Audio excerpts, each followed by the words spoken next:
Hello everyone. তো দেখতেই পাচ্ছ যে আমি এখন রেডি হয়ে বেরিয়ে পড়েছি। এখন আছি স্টেশনে, এটা আমাদের গঙ্গারামপুর রেল স্টেশন। তো আমি এখানে ট্রেনের জন্য ওয়েট করছি কখন আসবে, তারপরে উঠে পড়বো।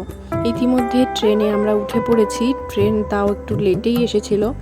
আমরা সপরিবারে চললাম কৃষ্ণনগরে, এবার জগদ্ধাত্রী পূজাটাকে ওখানেই সেলিব্রেট করবো বলে।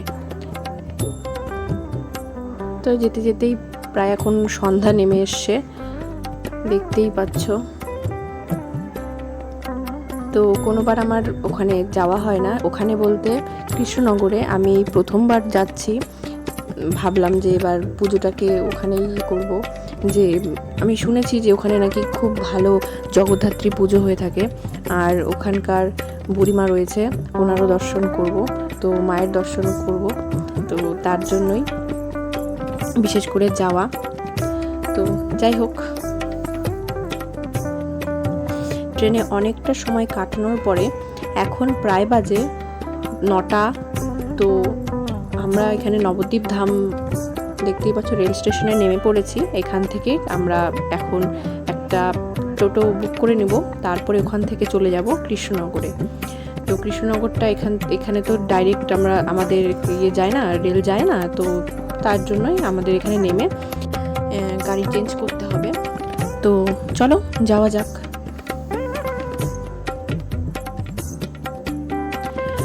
তো আমরা ওখানে স্টেশন থেকে নেমে নিয়ে বাইরে বেরিয়ে এখান থেকে একটা টোটো নিয়ে নিলাম।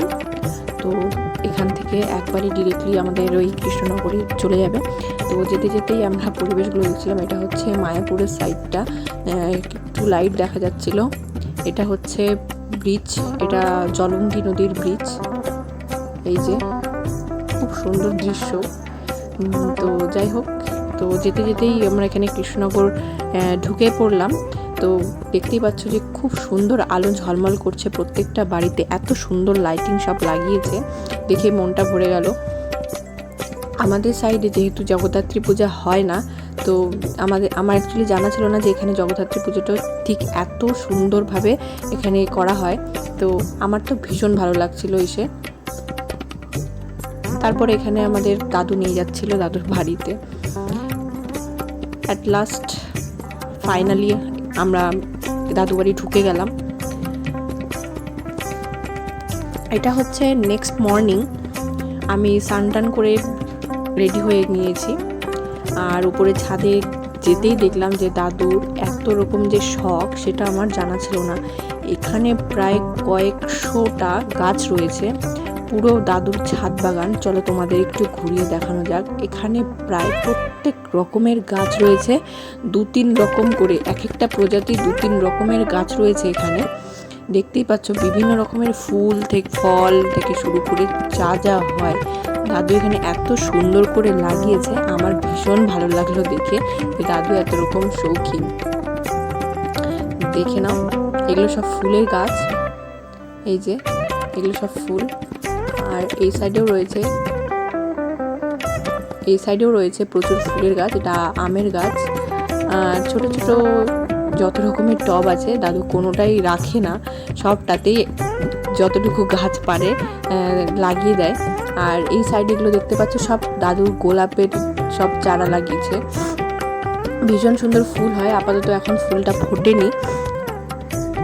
এটা হচ্ছে ফলের গাছ, ওটা ছিল ডালিম। আর এই সাইডে রয়েছে কিছু লেবুর গাছ, প্লাস এখানে আছে করমচা, তারপরে অনেক রকম ফলের গাছ রয়েছে। তো আমি এখানে কয়েকটা গোলাপের চারা দেখে নিচ্ছিলাম যে এত সুন্দর সুন্দর গাছ লাগিয়েছে। দাদুর অ্যাকচুয়ালি গোলাপের গাছটাই বেশি পছন্দের, দেখতেই পাচ্ছ। তার জন্য যত রকমের ভ্যারাইটি গোলাপের প্রচুর রয়েছে, প্রচুর। আর ওই সাইডে একটা ড্রাগনের গাছ ছিল, আর এটা জবা গাছ।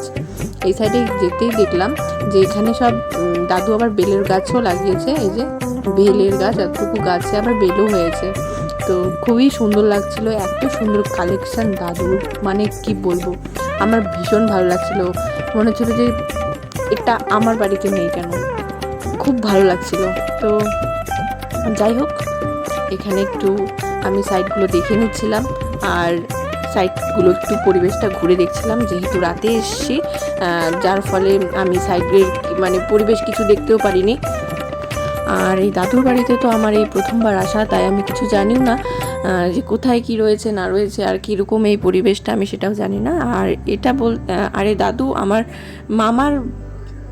মামার বলতে আমার মায়ের মামা, তো সেক্ষেত্রে আমার দাদুই হয়। তো তারপরে আমি ওখান থেকে দেখতেই পাচ্ছ যে বেরিয়ে পড়েছি রেডি হয়ে। এখানে দিন সকালেই বেরিয়ে পড়লাম, যে এখানে প্রচণ্ড ভিড় হয়। তো সামনে দাদু যাচ্ছে, তারপরে বাবা, ভাই আর আমি, বুনু আর মা ছিলাম পেছনে। আমরা সকাল সকালই বেরিয়ে পড়েছি ঠাকুর দেখতে, কেননা দাদু বললো যে এখানে নাকি প্রচণ্ড লোকের ভিড় হয়, আজকে নবমী, আজকে মারাত্মক ভিড় হবে, তো কিছু দেখতে পারবো না। আর এখানে এত প্যান্ডেল হয়, এত ঠাকুর, যে সবটা দেখে নাকি শেষ করতে পারবো না। তার জন্য সকাল সকাল বেরিয়ে পড়েছি যে সকালেও কিছু দেখবো, তারপর বাড়ি গিয়ে দুপুরে খাওয়া দাওয়া করে নিয়ে আবার একটু রাতে বেরিয়ে পড়বো। তো আমি তো এখানে প্রথম প্যান্ডেলটা দেখেই এত ভালো লাগছে গাইস, কি বলবো, এত সুন্দর প্রতিমা, এত সুন্দর প্যান্ডেল, আমার তো খুব ভালো লাগলো দেখে। মায়ের মূর্তিটাতেও কেমন মায়া মায়া ভরা, খুব সুন্দর লাগলো। তো ওখান থেকে দেখে আমরা বেরিয়ে পড়লাম, এবারে যাচ্ছি আরেকটা প্যান্ডেল দর্শন করতে, প্রতিমা দর্শন। তো যাই হোক, এটা ছিল এর পরের প্যান্ডেলটা। এটা দারুণ করে সাজিয়েছে এখানকার প্যান্ডেলগুলো, জাস্ট কি বলবো, আমার তো জাস্ট অসাম লাগলো। সকাল সকালের দিকে যে বেরিয়েছি যে একটু ভিড় কম হবে, তা কিন্তু নয়। এখানে প্রায় বাইরে থেকেও অনেক লোক আসার জন্য এত লোকের ভিড়, দেখতেই পাচ্ছ প্রচুর লোক এখানে রয়েছে, যে আমি ঢুকতেও পারছিলাম না প্রথমের দিকে।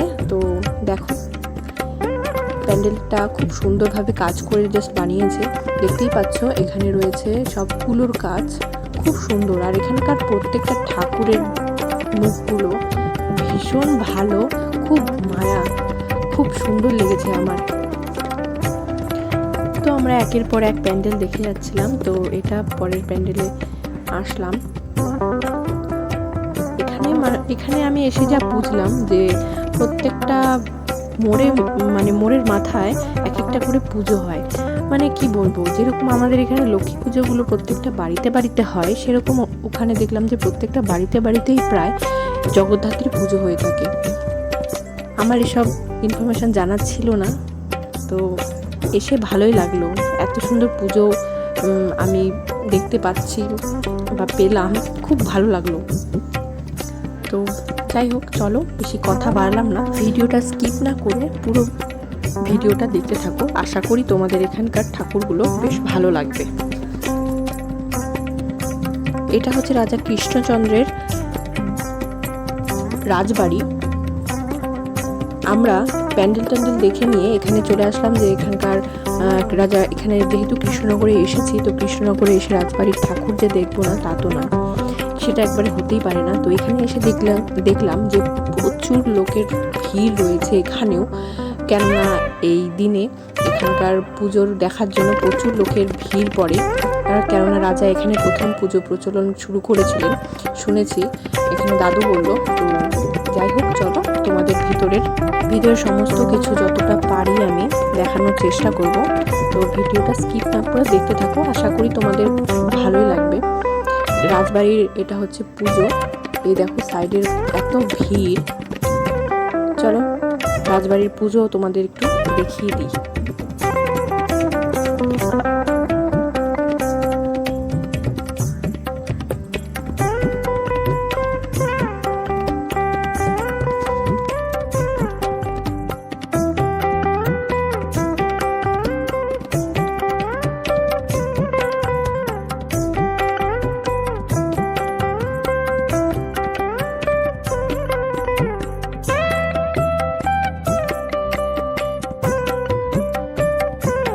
তো দাদু বললো যে এখানে নাকি কোনোবার এরকম এত জিনিসপত্র বাইরে বের করে না, তো এবারই নাকি বের করেছে।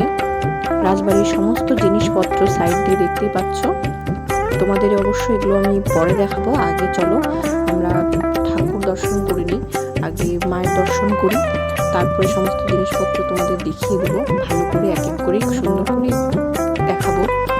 সামনে মায়ের কাছে দেখতে পাচ্ছ এত ভিড় যে আমি সামনে ভিড় ঠেলে একদম যেতেই পারছি না, কোনো মতো দূর থেকে একটু দেখার চেষ্টা করছি। আর সামনের দিকে প্রচণ্ড ভিড় রয়েছে, তো সেখানে একটু যাওয়ার চেষ্টা করব, যে দেখি যেতে পারি কি পারি না, মায়ের দর্শন পাই কি পারি না। সঙ্গে থাকো। ভিডিওটা স্কিপ না করে দেখো।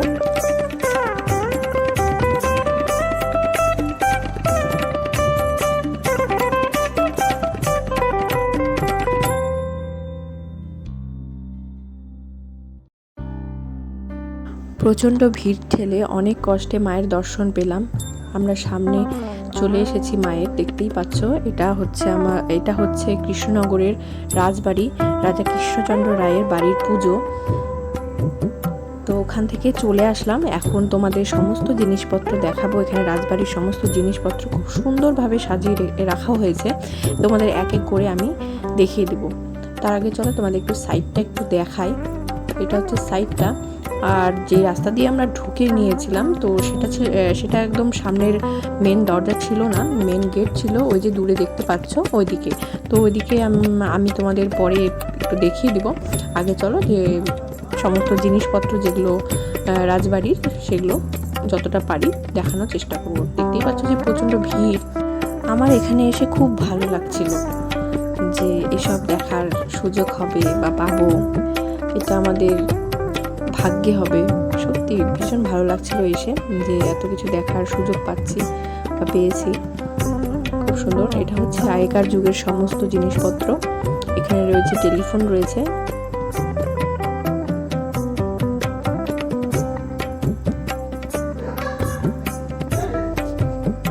আর এখানে সব জিনিসপত্র।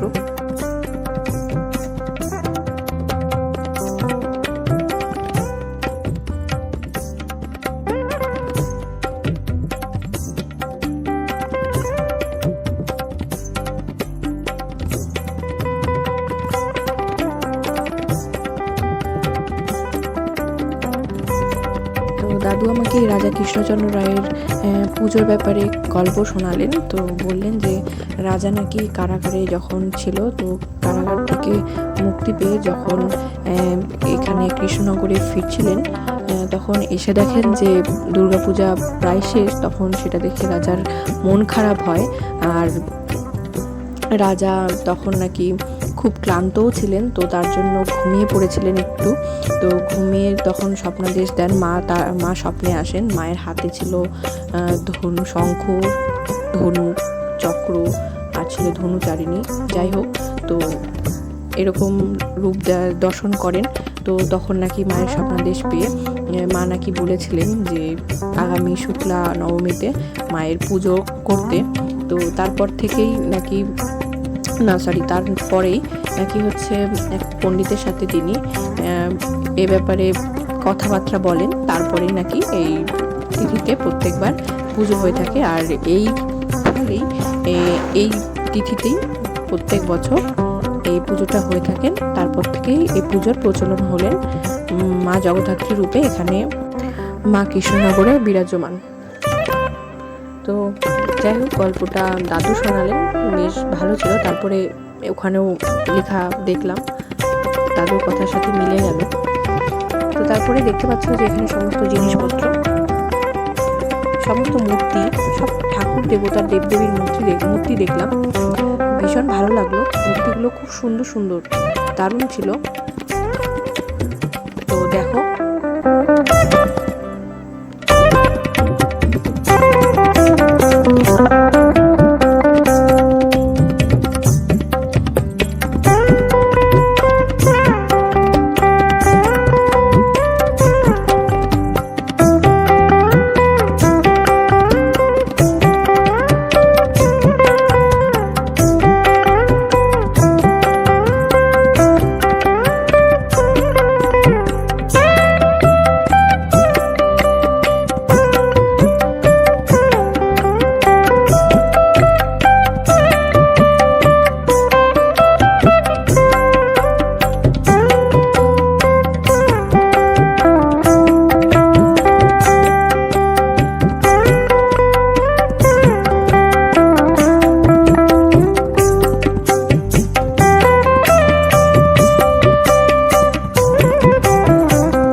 আমাদের রাজবাড়িটা ঘুরে দেখা কমপ্লিট হয়ে গেছে।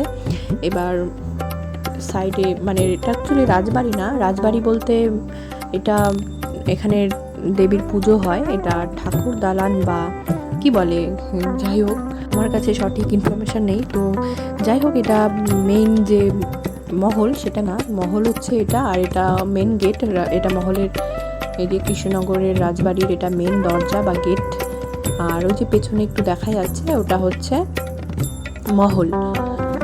আর ভেতর থেকে ওই কামান দেখা যাচ্ছিল। তো যেহেতু আজকের দরজাটা অফ আছে, খোলেনি, তাই আর ঢুকতে পারলাম না। তো তোমাদের গেটটাই দেখিয়ে দিলাম, আর গেট থেকে ওই অল্প যতটুকু দেখা যাচ্ছিল সেটাই। তো আমাদের এখানে দেখা কমপ্লিট। এখান থেকে এখন বেরোবো, এখন যাব আমরা বুড়ি মায়ের দর্শন করতে। তো আমাদের সাথে থাকো, দেখতে থাকো, ভিডিওটা ভালো লাগবে। দিনেও যে এত ভিড় হয়, এত লোক ঠাকুর দেখার, সত্যি এখানে না আসলে জানতেই পারতাম না কৃষ্ণনগরের পুজো যে এত ভালো হয়। না আসলে সত্যিই বোঝা ছিল না। আমার ভীষণ ভালো লাগলো এখানে এসে, এত ভালো লাগছে ঠাকুর দেখে ঘুরে, খুবই ভালো লাগছে। তো সঙ্গে থাকো। রাস্তায় আরও প্রচুর প্যান্ডেল পড়ছিল, দেখতেই পাচ্ছ। এই যে অনেক পুজো হচ্ছে সাইডে। চলো কিছু কিছু তোমাদের আশেপাশেগুলো দেখিয়ে দিই। এটা বুড়ি মায়ের মন্দিরে যাওয়ার আগে একটা প্যান্ডেল দেখতে পেলাম, ভীষণ সুন্দর পুজো হচ্ছিল। এখানকার সমস্ত ঠাকুরগুলো অনবদ্য দারুণ খুব সাজিয়েছে, এত ভালো লাগছে কি বলবো। এই যে অবশেষে আমরা এখানে চলে আসলাম বুড়িমার দর্শন করতে। এটা বুড়িমার মেন দরজা ছিল, মেন গেট দিয়ে আমরা ঢুকে গেলাম দর্শন করতে। এখানেও প্রচণ্ড লোকের ভিড় রয়েছে, দেখতেই পাচ্ছ, প্রচণ্ড লোক জমা হয়ে রয়েছে। আর সাইডে সুন্দর সুন্দর জিনিসপত্রের অনেক দোকানও দেখতে পেলাম, ভীষণ ভালো লাগলো। সামনেও প্রচণ্ড ভিড় রয়েছে, তবুও ভিড় ঠেলে আমরা সামনের দিকে এগিয়ে যাব বুড়িমার দর্শন করতে। এতদিন তো ফোনে দেখে এসেছি কৃষ্ণনগরের পুজো, তো এবার যে সামনাসামনি দেখার সুযোগ হবে, সত্যি আমি এখনও বিশ্বাস করতে পারছি না। এই যে বুড়িমার সামনে চলে এসেছি, প্রচণ্ড লোকের ভিড় রয়েছে, দেখতে পাচ্ছ সামনে প্রচণ্ড ভিড় ঠেলে কিছু কিছু ওই যে সব শেষে দেখতে পাচ্ছ মায়ের দর্শন পেয়েছি। জয় বুড়িমা, জয় মা, জয় মা জগদ্ধাত্রী। দেখো খুব সুন্দর, তোমাদের ওই যে দর্শন করিয়ে দিলাম। জয় মা, সকলের মঙ্গল করো, সকলকে ভালো রাখো এবং তুমিও ভালো থাকো। জয় মা।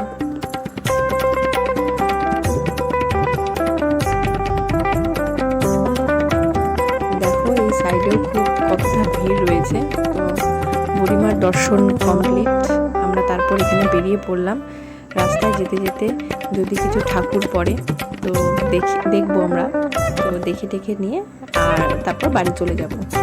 তো আসতেই সামনে পাশে আরেকটা ঠাকুর রয়েছে, এটা আমরা দর্শন করব।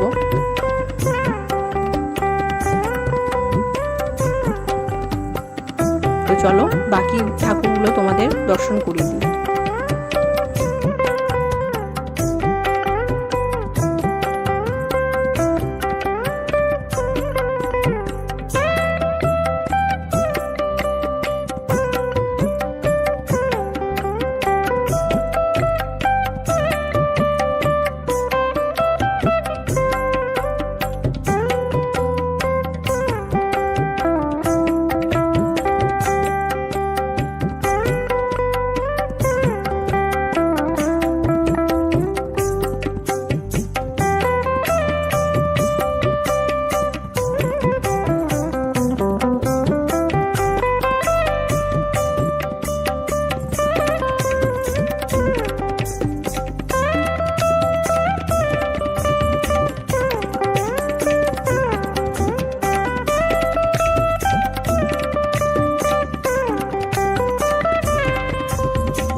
দেখতেই পেলে কত সুন্দরভাবে মায়ের পুজো হচ্ছে, দেখতে পাচ্ছ খুব সুন্দরভাবে মায়ের আরতি চলছিল।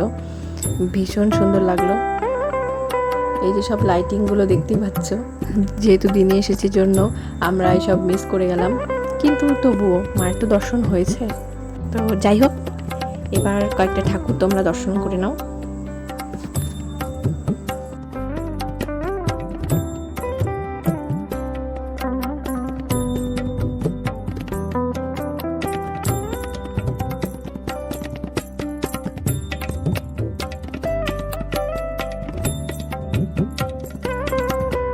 এই প্যান্ডেলটা হয়েছে দাদুর বাড়ির সামনে, মানে পাড়াতেই। এত সুন্দরভাবে যে সাজিয়েছে কি বলবো, আমার তো ভীষণ ভালো লাগলো যে প্রথমবার আমি পুতুল দেখতে পাচ্ছি, যে পুতুল নাচ। এটা অ্যাকচুয়ালি রাতের বেলা মানে পুতুলগুলো নাকি নাচবে।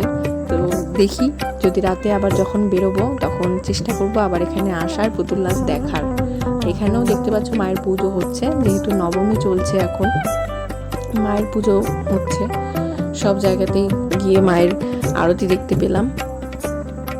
তো যাই হোক, ভিডিওটা এখানেই রাখলাম। Thanks for watching. দেখা হচ্ছে পরের ভিডিওতে।